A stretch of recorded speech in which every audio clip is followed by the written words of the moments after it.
And then I have a brief announcement about this event at U of T. We want to urge you to come, especially on Friday night, which is free.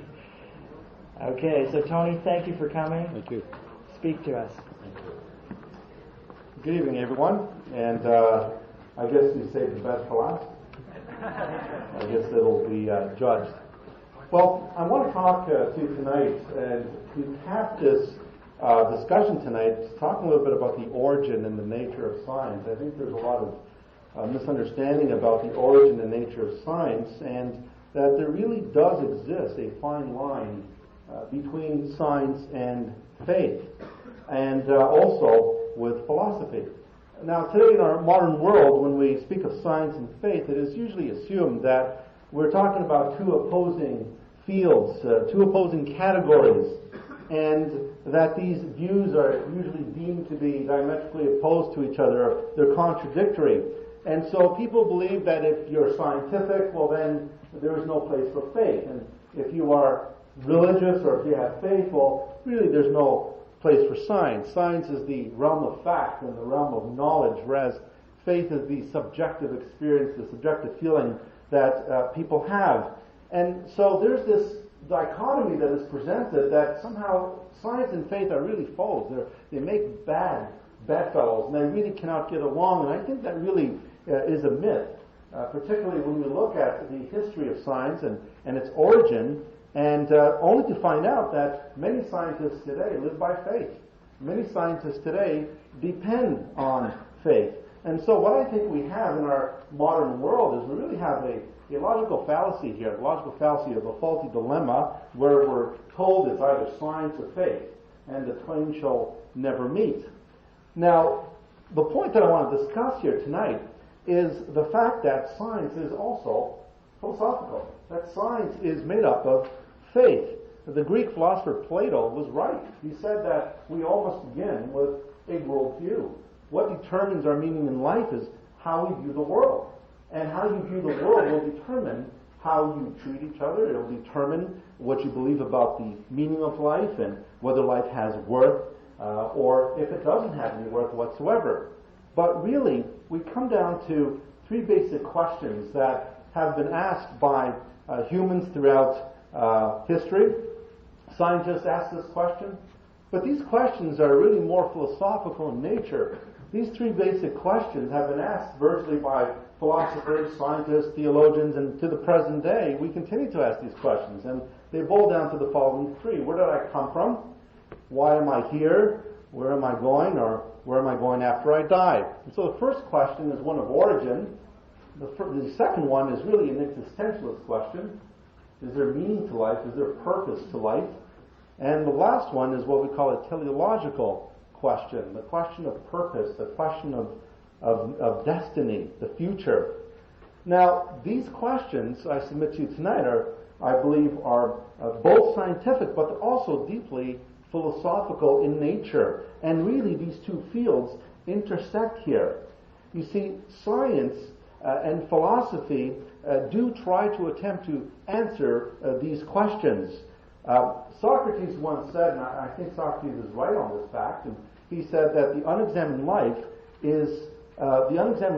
said, is not worth living. We intuitively question our existence. We want to know why things are the way they are, and this is really the root of science. The word science, of course, coming from the root word in Latin, which means knowledge, to gain knowledge about ourselves, about our universe around us. And so there is a correlation here. Now, philosophy, when I say philosophy, folks, there's a fine line between philosophy and theology. Theologians have always understood philosophy to be the handmaiden of theology. And so when I say the word philosophy, there's a really fine line between that and what we call faith today. I want to talk a little bit about the history of science and where our idea of science developed. It comes from, of course, the ancient Greeks. Western philosophy, Western science finds its roots in what we call the pre-Socratics. These were philosophers who preceded Socrates, like Thales, Parmenides, and Heraclitus. Some of these philosophers came forward and said, well, all of reality, all of matter is made up of earth. Earth constitutes everything. Others came along and said, no, it's air. Air is really the basis of all reality of what exists. Others said it was water. Others said it was fire. And then others came along and just wrapped them all together and said, well, it's earth, air, water, fire. And then, of course, the greatest two philosophers that have molded Western civilization and Western thinking, Aristotle and Plato. Aristotle, of course, being the student of Plato. These two philosophers were the pioneer forerunners of these two schools of thought known as empiricism and rationalism. Rationalism is the view that you can discover your world purely by using the mind, that the mind could discover things. For instance, René Descartes, one of the greatest rationalist philosophers, who made that famous statement. Remember what was his famous statement? Cogito ergo sum, I think, therefore I am. I don't necessarily agree with Descartes. I think Descartes put Descartes in front of the horse. And the reason why he thought was because he was alive, he was in existence. And of course Descartes begins with the premise, well, let's assume the whole world is just a myth. It doesn't really exist. It's all an illusion. Peter was talking about the mirage theory. Let's assume everything is just an illusion. It really doesn't exist. And while Descartes could doubt everything, there's one thing he could not doubt. He could not doubt the fact that he doubted. Just like the skeptic. The skeptic can deny everything, but one thing that the skeptic cannot deny is that he does deny. And so rationalism, the mind, and then there's empiricism. Empiricism is based on the five senses. This is what scientists use today. Sight, hearing, touch, taste. They use the five senses to determine reality. And rationalism is based on the abstract mind. And then there are people who will say all that exists is materialism. And so in that case, never mind. Then there are those who say, well, it's all an illusion, it's all in the mind. In that case, it doesn't matter. And then Immanuel Kant came along, and what he did was he said, look, guys, both schools are right. And so what he did was he merged empiricism and rationalism together. Now, who is this gentleman here that you see before you?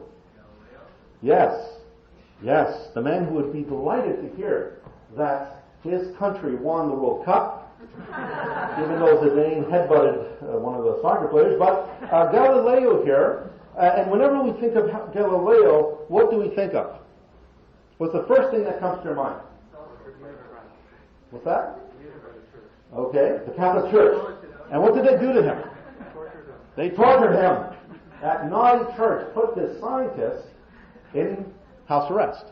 Now, of course, there's a lot of stuff that we're not told. For example, Galileo was put under house arrest by the Roman Catholic Church. That's true, but his pension was paid for till the day he died, and he later admitted that he was quite foul-mouthed when he referred to the Pope, and so he understood why there was a lot of antagonism. Now, the reason why I bring Galileo up is to introduce to you one of the greatest myths that we hear in our science classrooms today, and that is that Galileo was a scientist, and that this horrible faith institution called the Roman Catholic Church, they came along and they put him in prison because he was adopting the Copernican worldview, which said that the sun stood in the middle and that the earth and the planets revolved around the sun. Remember, Copernicus came along and said the earth is not the center of the universe.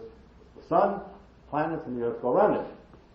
And so Galileo adopted this, and the church, of course, everyone is taught, the church thought that the earth was the center of the universe, and that the church was reacting to this new scientific find. But in reality, this was not a case of science versus faith. In reality, this was a case of science versus science. And the reason why I point this out is that the geocentric model of the universe, which is the idea that the earth is the center of the universe, was not proposed by the church. It was proposed actually by what's called the Ptolemaic model. The idea that the earth was the center of the universe and that the sun revolved around it came from the pre-Socratic philosophers. Plato also taught a geocentric universe. Aristotle taught a geocentric universe, but it was not until Claudius Ptolemaios in 150 of the Common Era. Claudius Ptolemaios was, if you will, the scientist of that century. And he put it in stone that the earth was the center of the universe, simply following what the Greek philosophers had taught before him. Now, this guy, Thomas Aquinas, is very important because Thomas Aquinas in the 13th century, who is the official philosopher of the Roman Catholic Church and still is to this day, Thomas Aquinas was an Aristotelian scholar. And Thomas Aquinas also adopted the geocentric model as the Greek philosophers did. And so, when the church reacted to Galileo, It wasn't faith versus science. It was science versus science. Because the heliocentric model, the theory that it was actually the sun that was at the center and the earth and the planets revolved around it, was proposed by Nicholas Copernicus and Galileo, advanced by Johannes Kepler. It was this heliocentric model that was later adopted. Remember, Nicholas Copernicus kept it quiet, and it was, in fact, posthumously published. His works were posthumously published after his death, and it was this view, the heliocentric model, that was being attacked. Because the Roman Catholic Church simply adopted the geocentric model from the scientists of the day. And so this is one of the greatest myths that we see today in our world. Now, the other thing about science that we must be careful about is that science can tell us how things work, but they cannot rule in the domain of morals. For instance, in a court of law, a court could bring in evidence, for instance, DNA evidence, to exonerate someone of a alleged crime. But what science cannot do is science cannot determine whether or not certain moral acts are evil. Science cannot determine whether rape is evil. Science cannot determine whether child abuse is evil, because it is not the domain of science to rule in the area of morality. This is the realm of philosophy, the realm of faith, if you will. Science, therefore, is limited to a certain degree. It's also limited by the fact that it depends on what's called the scientific method, which involves observation, repeatable experiments, data, etc., compared to the historical method, for instance. Vast differences. The historical method functions very differently. We don't have repeated events. We don't have repeatable experiments. What we have is inscriptions, archaeology, probability, and the historian's task is very different than that of the scientist. That depends on present observation of events. And so what we must realize is the Galileo myth, as I call it, really is that. Galileo was not a case of science versus faith. It was actually a case of science versus science. Now, the other thing that we want to address, and you heard a little bit about the Big Bang Theory, and the Big Bang Theory espouses the view that the universe had a beginning. Since Aristotle, however, the view was that the universe was eternal. Now, this is very important, because until the Big Bang Theory emerged, the view was that the universe simply existed. It always existed. There was no beginning to the universe. And so, where did they get that idea from? They got it from the Greek philosophers. This is the view of materialism. However, the Big Bang Theory shows that time, space, matter, and energy were created at that point, and that the Big Bang posits a cause and effect relation, and that the cause must necessarily transcend the effect. The cause must be greater than the effect. And also, here's something else. The Big Bang Theory implies creation out of nothing, that is, creatio ex nihilo. But the problem here is we've got a bit of a philosophical dilemma, because out of nothing, nothing comes. Now notice what a number of scientists and philosophers have said about the Big Bang Theory. Clinton Smith, for instance, says that, quote, is the most reasonable belief is that we came from nothing, by nothing, and for nothing. I don't know about you, when I first read this was very depressing. We came from nothing, by nothing, and for nothing. You are meaningless, purposeless. There's no purpose for your existence. You are here because you're here, so get used to it. Look at Anthony Kenny. A proponent of the Big Bang Theory, at least, if he is an atheist, must believe that the universe came from nothing and by nothing. What is interesting from a faith perspective is that Christian theologians have been saying for centuries that the God of the Bible created the universe out of nothing by his spoken word. There's an old joke about scientists going up this great mountain, the mountain of knowledge, and as they're going up, they reach the peak only to be confronted by a band of theologians who are waiting for them. Now, David Hume has also pointed this out, and Peter quoted Hume earlier. David Hume, the great skeptic philosopher. I never asserted so absurd a proposition as that anything might arise without a cause. He himself realized that that was a silly proposition. Scientists, philosophers, again. Kai Nielsen, a very well-known atheist philosopher. Suppose you suddenly hear a loud bang, and you ask me, what made that bang? And I reply, nothing, it just happened. You would not accept that. Now, on Victoria Day and Canada Day and July 4th, when you hear the bangs go off, we know that there's a cause to those bangs. And I'm interested in the Big Bang Theory, but I'm more interested in what made it go bang. And Stephen Hawking says almost everyone now believes that the universe and time itself had a beginning at the Big Bang. Now this is quite a difficult pill for many atheist philosophers and agnostic philosophers and scientists to accept, because what it says is that the universe had a beginning, then the universe had a cause.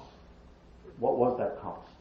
Derek Parfit says, quote, "No question is more sublime than why there is a universe, why there is anything rather than nothing." Now, the Kalam cosmological argument has been raised by Peter, but I want to go through it again because I think it's very important. Al-Ghazali, who was a Muslim philosopher, put this together. The Kalam is an Arabic word for word, and basically it says whatever begins to exist has a cause. The universe began to exist, therefore the universe has a cause. Now, it's very carefully worded. It doesn't say everything that exists has a cause. It points out that whatever begins to exist has a cause. This is what's known as a hypothetical syllogism.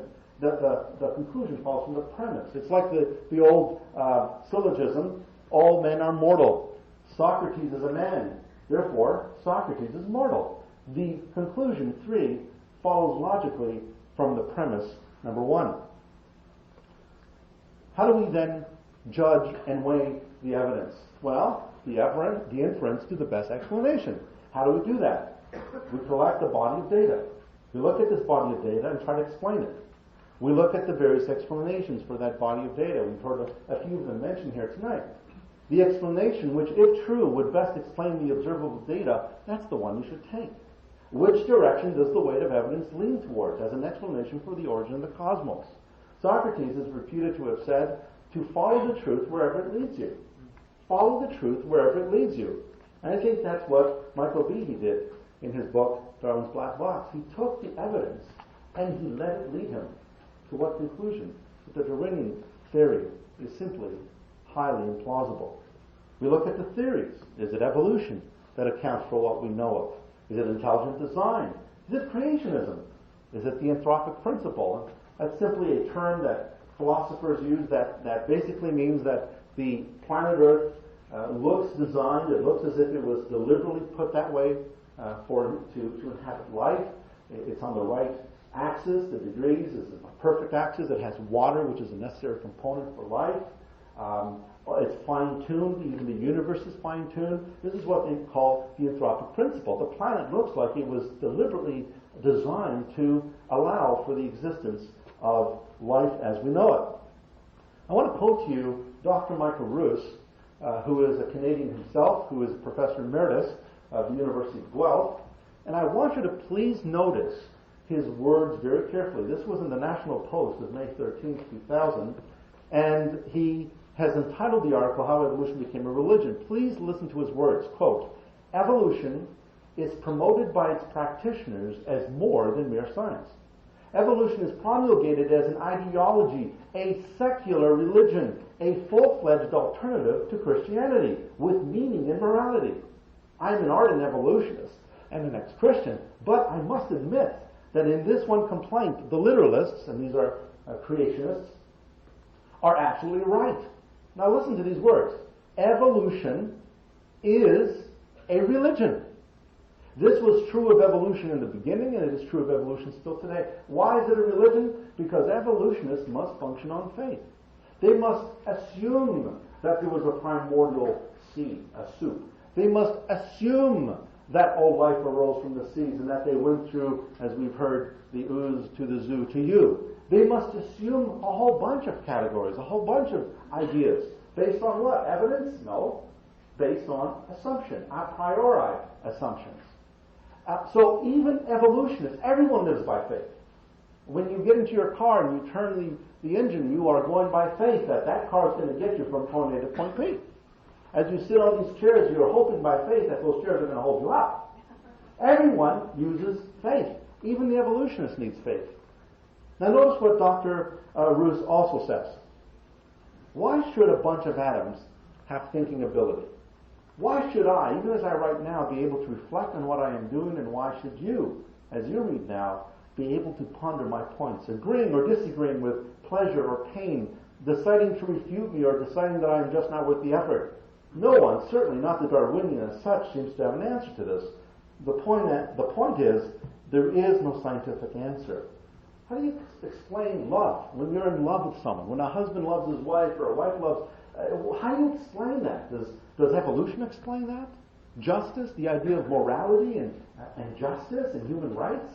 Where do these ideas come from? Do they come from naturalism, from natural selection?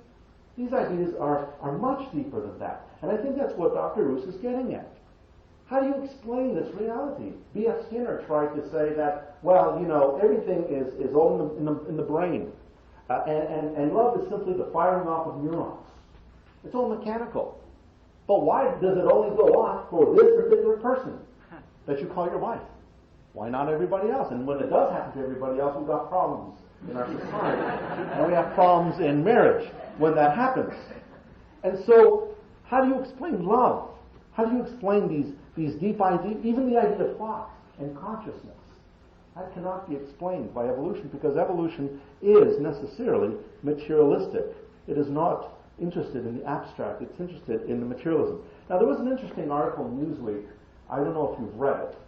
A very interesting article in Newsweek where the atheists, who are 2,500 strong, are trying to react to the full-fledged force of the Christian right in the United States, and they're trying to counter now, and they're trying to make good arguments for atheism. You've got Richard Dawkins, for instance, the author of The God Delusion. What is interesting in the Newsweek article is that it made reference to an astronomer, a very well-known astronomer in the United States, Professor Carolyn Porkel, and on her website, edge.org, I want to read this to you. It's very interesting. It says that astronomer Carolyn Porgal offers the subversive suggestion that science itself should attempt to supplant God in Western culture by providing the benefits and comforts people find in religion, community, ceremony, a sense of awe. In other words, let's borrow the same language, like community, a sense of awe, and she says, imagine congregations raising their voice in tribute to gravity, the force that binds us all. It sounds like Star Wars. The force. May the force be with you. Imagine congregations raising their voice in tribute to gravity, the force that binds us all to the earth, and the earth to the sun, and the sun to the Milky Way.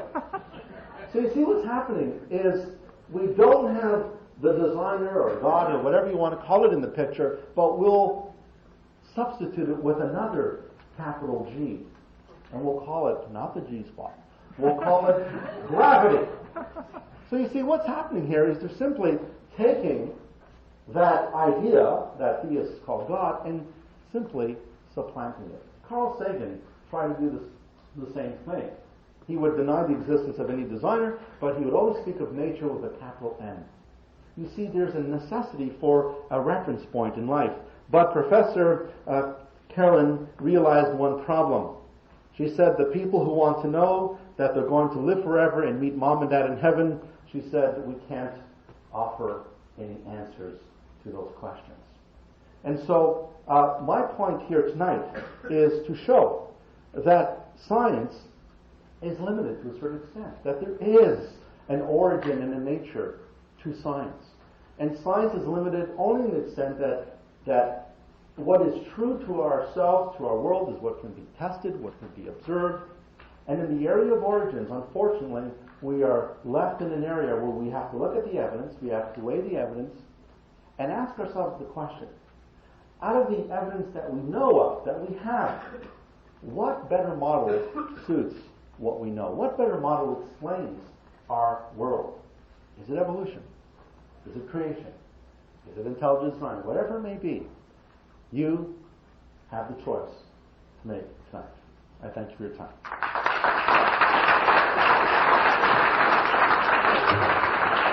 We have time for 2 questions before Earl comes. And if you would be so kind, please, to... There's one. Yes? If scientists, agnostics, atheists, they ridicule the Big Bang Theory and whatnot, why is it so widely accepted in the world? In our textbooks and our everywhere. Why is what accepted? Sorry? The Big Bang Theory. The Big Bang Theory? I think because when it first came out, I think the evidence is quite overwhelming. The expanding universe, the redshift, etc. I think the evidence is pointing in that direction.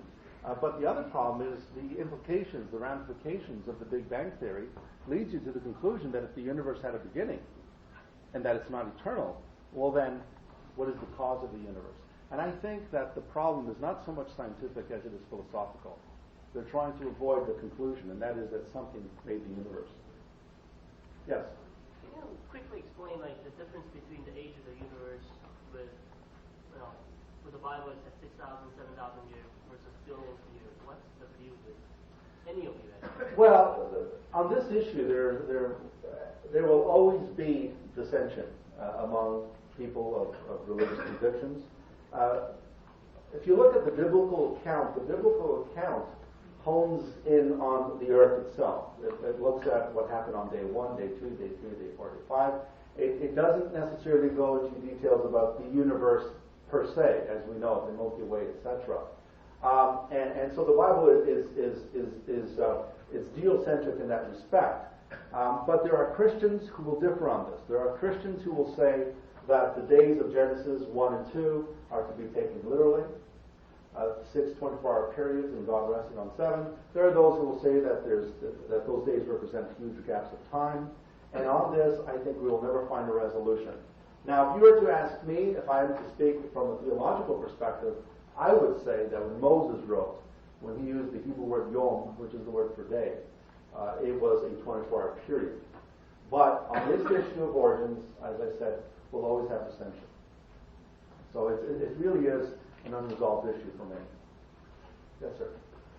Dr. Ruse, in his statement, called himself a ex-Christian. Yes. That flies in the face of eternity. Obviously, whatever he had before has changed, therefore it wasn't connected with the eternal. Right. Is he saying then that there's no such thing as the eternal? I don't know if he is denying it. I think he would say that the eternal is an abstract idea that exists in the mind, just as the infinity of numbers exists in the mind. I think that would be his perspective on things. I don't know what led to his apostasy or falling away from his Christian heritage. But I think that last quote I gave you, the whole idea is that the idea of consciousness is something that is foreign to the mature world as we know it. It's an abstract category. If I can make the statement that I'm ex something, that means I left something Yes. behind to take on something new. Right. Therefore, that what I left behind is false, Right. and it doesn't affect me any longer. Right. But he can't say that about time, because time, where does it start and where does it end? Exactly. He doesn't Exactly. know. Well, there are reasons why people leave their faith. It's tough. Some people, it's our The grace. poor guy is still learning. It's still learning. We have time for one Pursuit more. of knowledge and happiness. Yes. Right up there.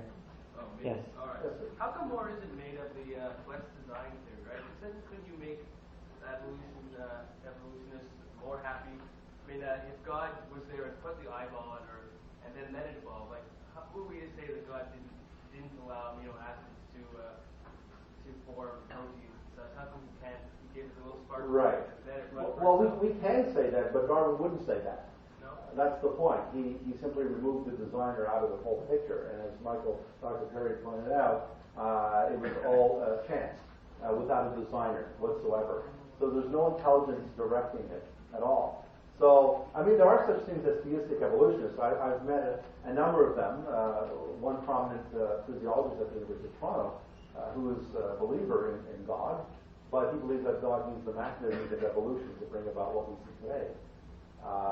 And of course, I find that very incompatible, personally, or with intelligence. Okay, we have time for questions on a one-on-one basis during refreshments. But I want to bring to you this announcement. Thank you, Tony, so much.